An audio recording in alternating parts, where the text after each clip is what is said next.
Okay, what are you doing? What you in front? What job do you do? You are a student, and that's all that you do. Yes. How much is in your bank account as a student?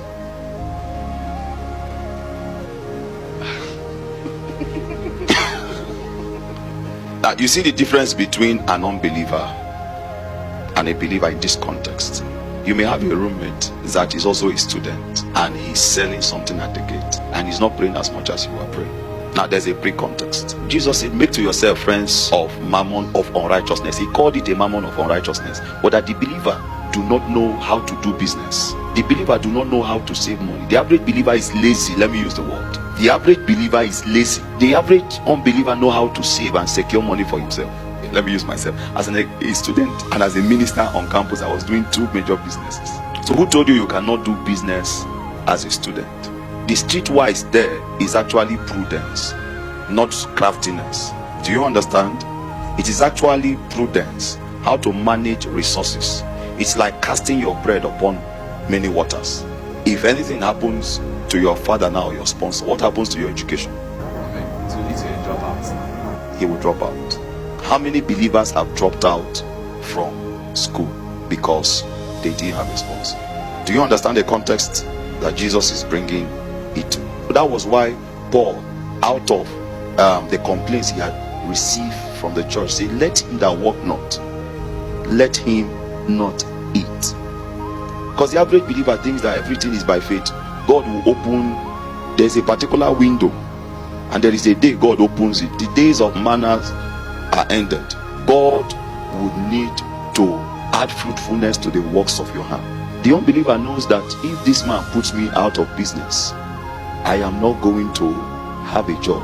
So let me secure relationships. The average believer do not even know how to keep relationships. The average believer, you give him 10k today, he leaves, he cannot say thank you. The unbeliever will buy wine from that 10k, send you a message. Are you with me? And after 1 month he will call you, sir, I hope you are doing well, can I visit? And when you say no, I'm busy, he sends you 500 naira recharge card. He's trying to keep relationship. So the street smart there simply doesn't mean that you should be crafty, but that you should be prudent. There are certain relationships that I have kept till today. They are the ones funding this work that you are seeing here. The average believer cannot say thank you, cannot say sorry, cannot even put his hands to work. He's just lazy and foolish. Permit my choice of word, but that's the truth.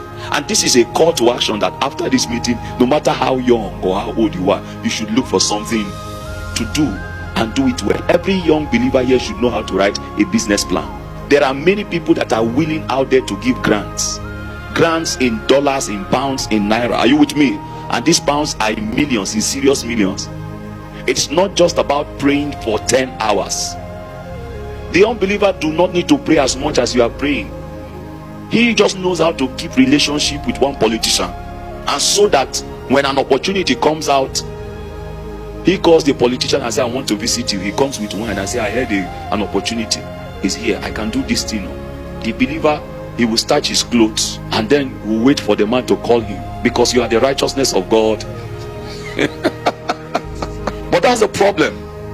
The unbeliever knows how to do better. Now I'm telling you this because I am both in the business space and I'm also a minister of the gospel. A brother came the other day. He said his madam just sent him away. I know that he must have done something bad. I said, okay. I told Richard, give me 25,000. I gave him 25,000. What can you do?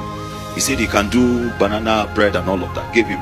The guy disappeared. I called him and called him and called him. The time he returned with half of the thing he promised to give, and was asking me for more money. That he spent much more. I said, this young man is not serious. I told him, leave my office and don't come back.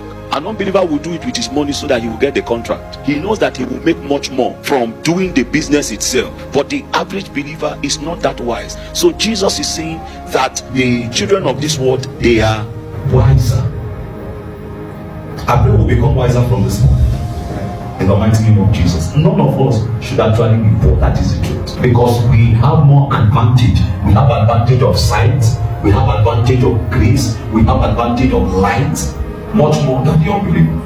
The unbeliever only works with soonesses. We have Sophia.